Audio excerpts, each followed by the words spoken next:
पक्षादश हिंदी द्वितीय पद। इसको पढ़ने से पहले इसे कठिन शब्दों पर ध्यान दे लेते हैं, व्याख्या बाद में करते हैं। अविगत निराकार ब्रह्म, गति अवस्था या दशा, अंतर्गत मन ही मन, परम स्वाद ईश्वर के परम तत्व का ज्ञान, अमित अत्यंत, तोष संतोष, अगम अगम्य, अगोचर इंद्रियों से परे, रूप रेख रूप और आकृति, गुण गुण, जाति जाति, जुगति युक्ति, निरालंब बिना आधार के। ये इसके कठिन शब्द हैं। अब इसको पूरा देखते हैं। अविगत गत कछु कहत नावे, ज्यों गूंगे मीठे फल को रस अंतर्गत ही भावे। सूरदास जी कहते हैं कि निराकार ब्रह्म की स्थिति का वर्णन करना अत्यंत कठिन है, अर्थात उसका वर्णन नहीं किया जा सकता या उसको वर्णन करने के लिए शब्द नहीं है।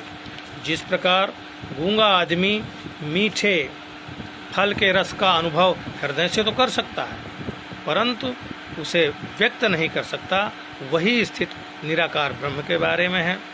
तो इसमें दूसरों को कुछ समझाया नहीं जा सकता है। परम स्वाद सब ही सुनिरंतर, अमित तोष उपजावे, मन बाणी को अगम अगोचर, जो जाने सो पावे। ये परम स्वाद ईश्वर का, परम तत्व का अनुभव करना मन और वाणी से परे है। इंद्रियों की पहुंच परम तत्व तक नहीं है। परमात्मा को जान लेने पर जो आनंद मिलता है, भक्त उसका असीम आनंद तो ले सकता है, परंतु उसे दूसरों से व्यक्त नहीं कर सकता। अर्थात गूंगे वाली स्थिति हो जाती है कि गूंगा आनंद तो ले सकता है मीठी चीजों का, परंतु दूसरों से उसे व्यक्त नहीं कर सकता। परम ब्रह्म को प्राप्त तो कर सकता है निराकार ब्रह्म को, परंतु उसको दूसरे को समझा नहीं सकता।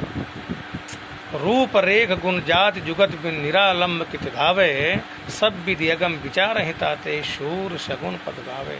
सूरदास जी कहते हैं कि निराकार ब्रह्म के गुण यानी लक्षण नहीं पता, रूप नहीं पता, रेख आकृति नहीं पता, जाति नहीं पता, उसको प्राप्त करने की युक्ति नहीं पता।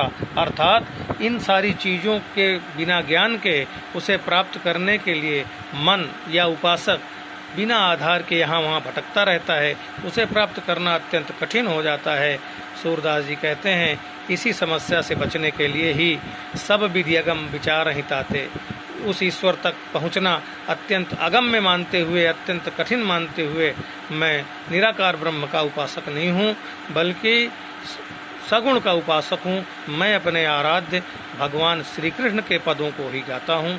निराकार ब्रह्म को प्राप्त करना कठिन है, यह मानते हुए मैं सगुण का उपासक हूँ और अपने आराध्य के सगुण पदों को ही गाता हूँ।